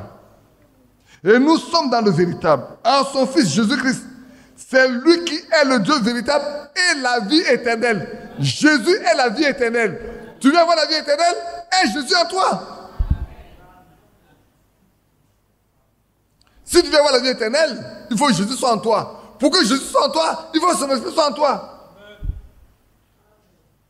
Je fais la translation. Pour les mathématiciens, ils savent bien que c'est comme ça, non? Ceux qui ont fait le collège, ont fait le lycée, ils font la mathématique, ils font la translation. La promesse qui a été faite, c'est la vie éternelle. Frère, la promesse qui a été faite, c'est la vie éternelle. C'est la plus grande promesse. Elle renferme tout. Quand on va arriver à voir la promesse du Père, vous allez vous rendre compte. Tout se rassemble dedans. La promesse fondamentale, c'est la vie éternelle. Donc, pour que tu aies la vie éternelle, il faut avoir celui qui a la vie éternelle. Mais il faut avoir celui qui est la vie éternelle. Or, celui qui est la vie éternelle, c'est Jésus-Christ. Maintenant, frère, où est Jésus-Christ aujourd'hui? Compromet n'est pas là. Allons dans Jean. Oh, je vous promène un peu. Hein. Je vais arrêter tout de suite. Qui veut me donner le passage? Dans Jean 14, je crois, non? Jean 14, 15. Si vous m'aimez, gardez mes commandements. Et moi, je prie le Père. Et vous donnera un autre consolateur afin qu'il demeure éternellement avec vous. Qui comprend? Qui a vu? Il dit, moi, je prie le Père, et il vous donnera un autre consolateur afin qu'il demeure éternellement avec vous.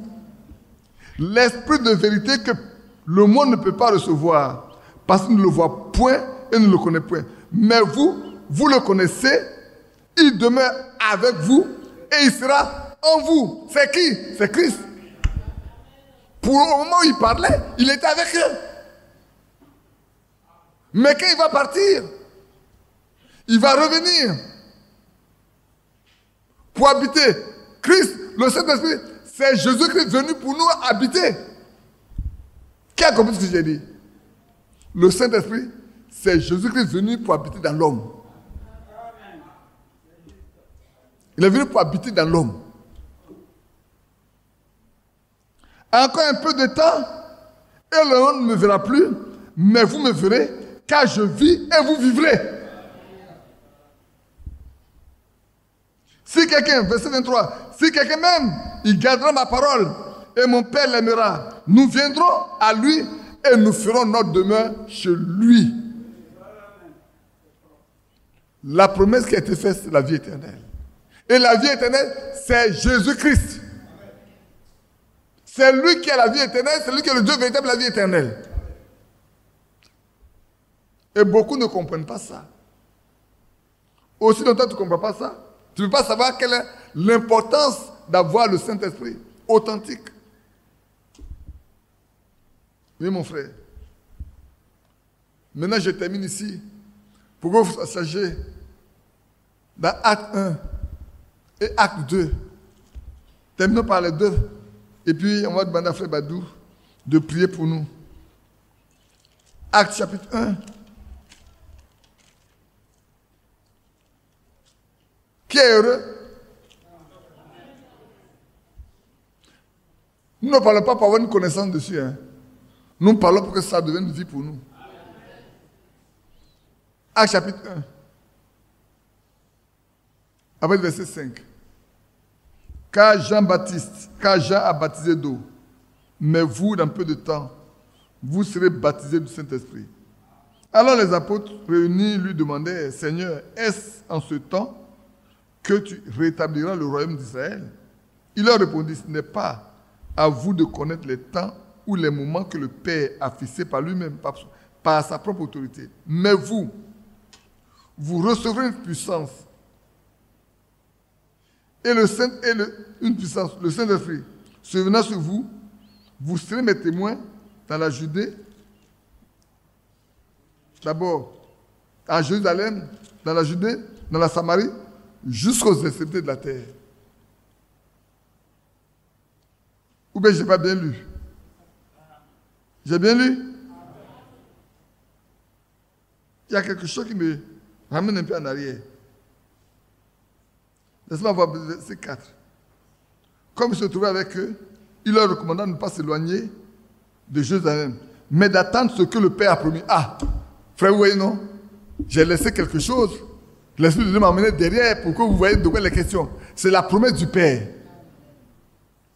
Comme il se trouvait avec eux, il leur recommanda de ne pas s'éloigner de Jérusalem, mais d'attendre ce que le Père a promis. Ce que je vous ai annoncé, leur dit-il. Alléluia. Ce que le Père a promis, c'est le Saint-Esprit. Et celui qui a le Saint-Esprit, il a qui? Il a le Père lui-même. Il a le Fils. Et il a la vie du Fils. Et il a la vie éternelle. Parce que la vie éternelle vient de Dieu. Et dans Acte 2, pour terminer ici, vous connaissez bien ce passage, Acte 2, 38. Verset 37 à 38. Après avoir entendu ce discours, il eut le cœur vivement touché. Et il dit à Pierre et aux autres apôtres, hommes frères, que ferons-nous? Pierre leur dit, repentez-vous.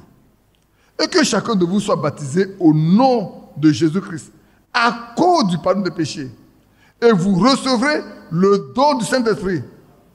Car la promesse, voilà la chose. La promesse que le Père a faite là, la promesse du Père là, la promesse c'est pour vous, pour vos enfants, pour tous ceux qui sont loin, en aussi grand nombre que le Seigneur notre Dieu les appellera. Alléluia.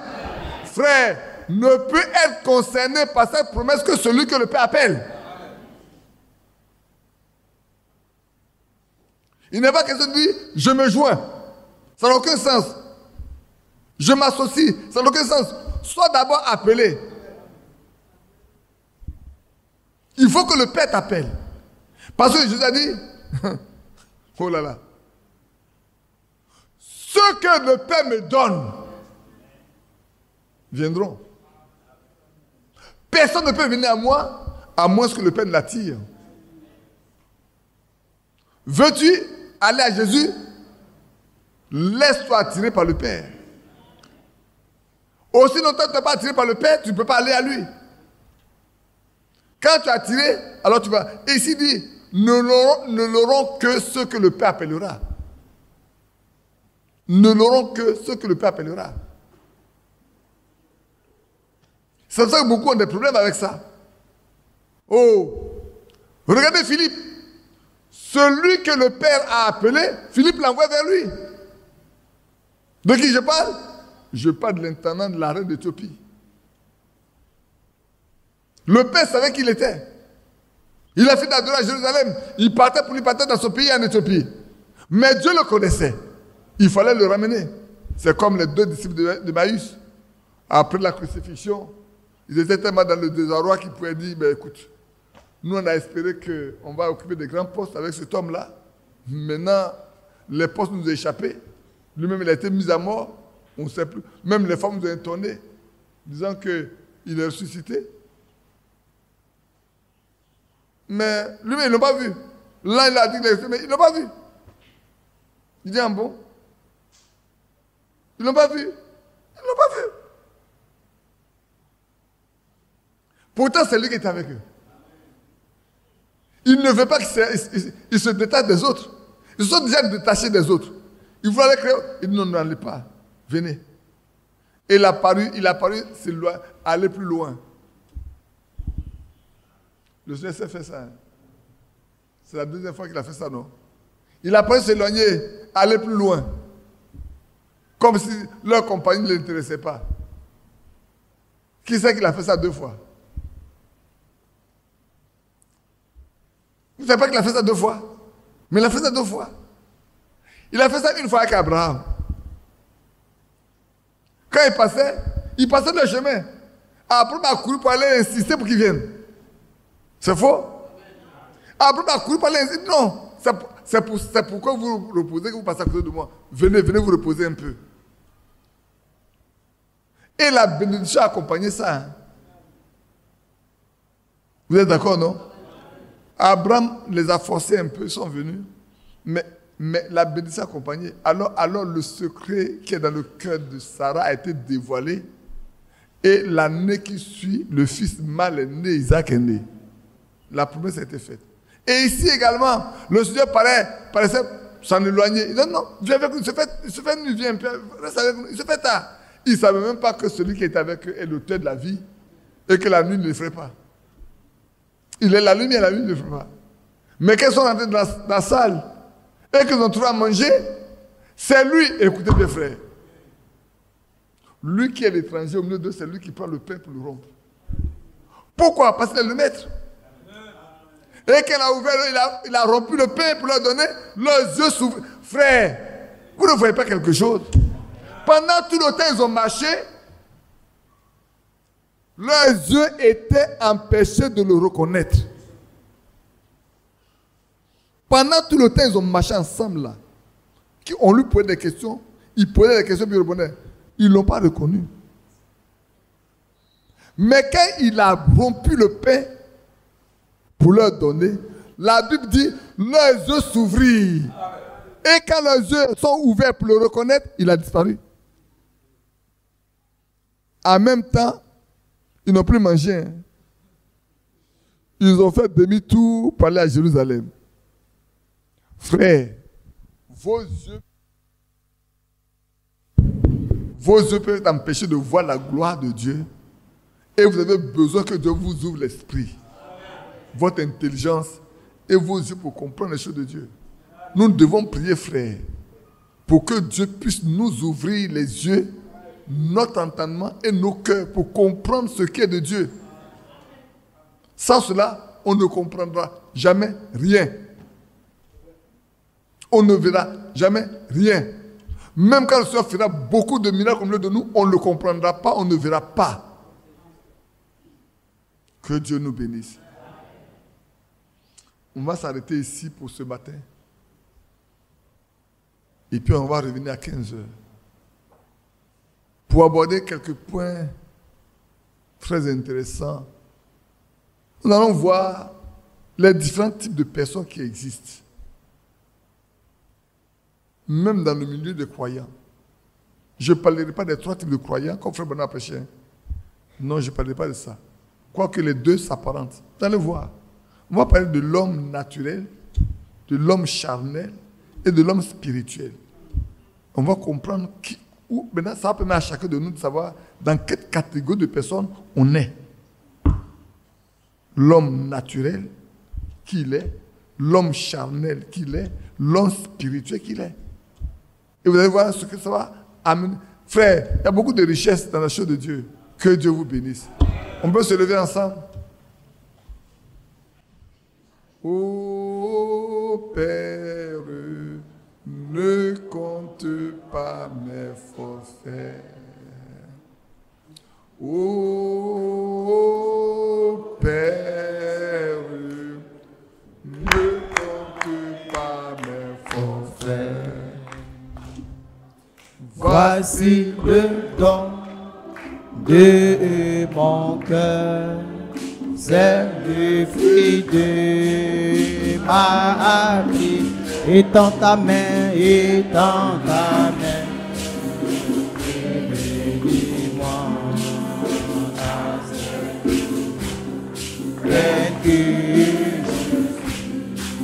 Ô Père, ô Père, ne comptez pas mes forfaits. Ô Père, ô Père, ne comptez pas mes forfaits. Voici le don, voici le don.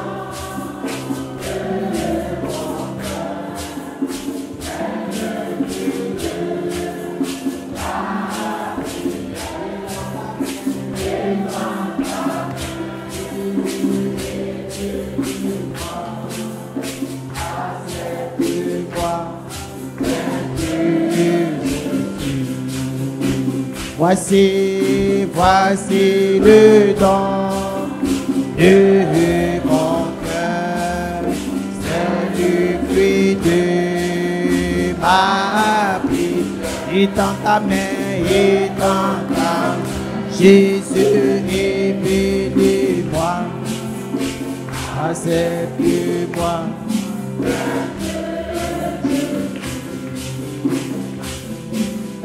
J'ai l'assurance de mon salut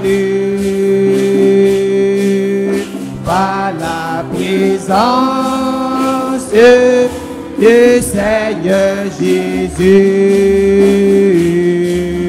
Son sang m'a vie m'a racheté. L'Esprit Saint m'a dirigé. J'ai l'assurance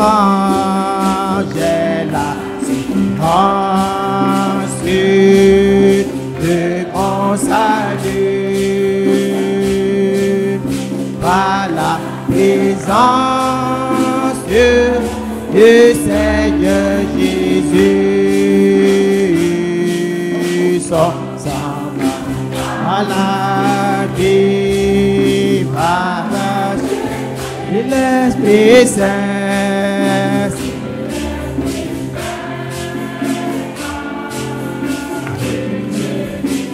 C'est mon histoire, c'est mon histoire, c'est la mort, oui mon sauveur, oui mon sauveur à chacun.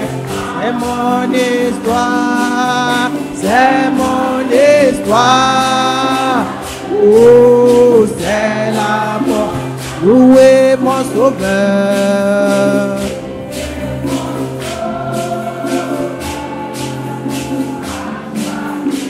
C'est mon histoire, c'est mon histoire. Oh, c'est la mort, louez mon sauveur, louez mon sauveur à chacun. C'est c'est mon histoire, c'est mon histoire. Oh, c'est l'amour, louez mon sauveur.